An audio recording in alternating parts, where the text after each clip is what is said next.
पश्चिम बंगाल के जलपाईगुड़ी जिले में एक जगह है, लाटागुड़ी फॉरेस्ट।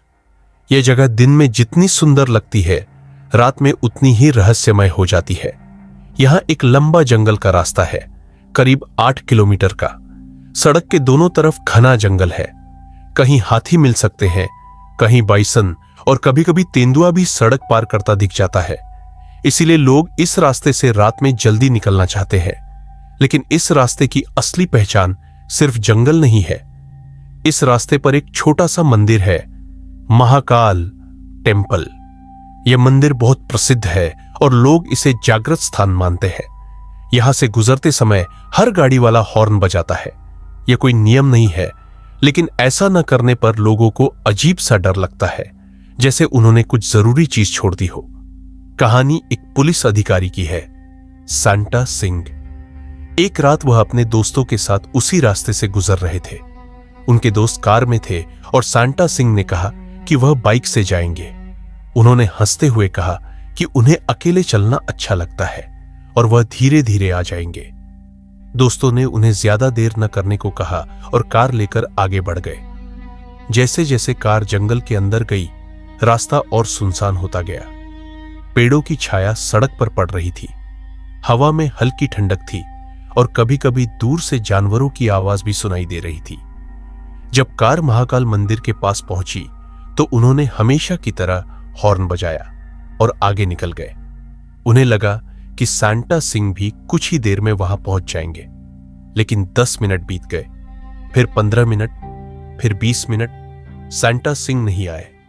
अब दोस्तों को चिंता होने लगी। उन्होंने कार रोकी और इंतजार किया, लेकिन कोई आवाज नहीं आई, ना बाइक की आवाज, ना हेडलाइट। आखिरकार उन्होंने फैसला किया कि उन्हें वापस जाना चाहिए। कार ने यू टर्न लिया और वे फिर से उसी अंधेरे जंगल में लौट गए।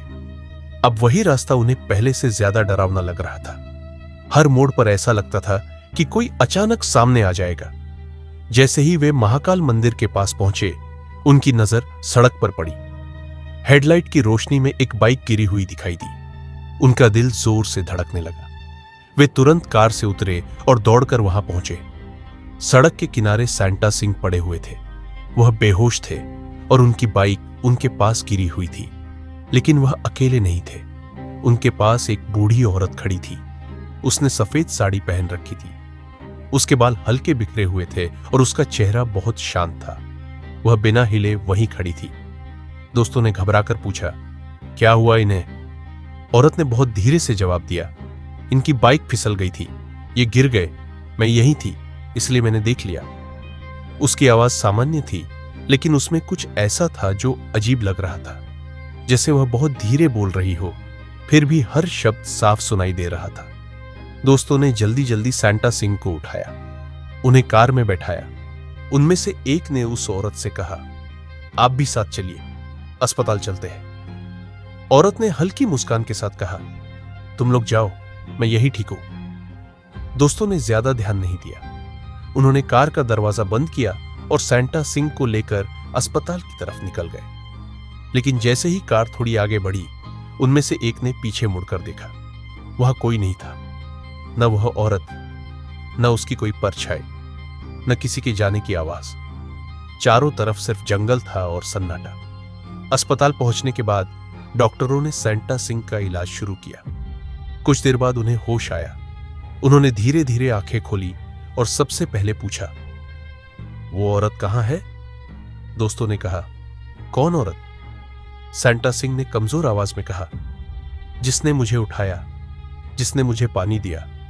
अगर वो नहीं होती तो मैं शायद बचता नहीं। कमरे में खामोशी छा गई। दोस्तों ने एक दूसरे को देखा, क्योंकि जिस औरत से वे मिले थे, उसने तो सिर्फ इतना कहा था कि उसने गिरते देखा। लेकिन सांता सिंह कह रहे थे कि वही औरत उन्हें संभाल रही थी। उस रात के बाद उस रास्ते की बातें और बढ़ गईं।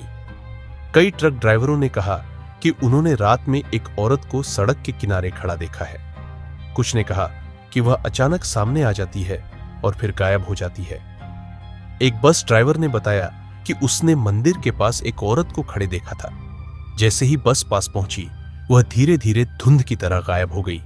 लेकिन सबसे अजीब बात यह है कि जिन लोगों ने उस औरत को देखा, उनमें से कुछ ने कहा कि वह डराती नहीं है, वह सिर्फ दिखाई देती है, कभी कभी मदद भी करती है।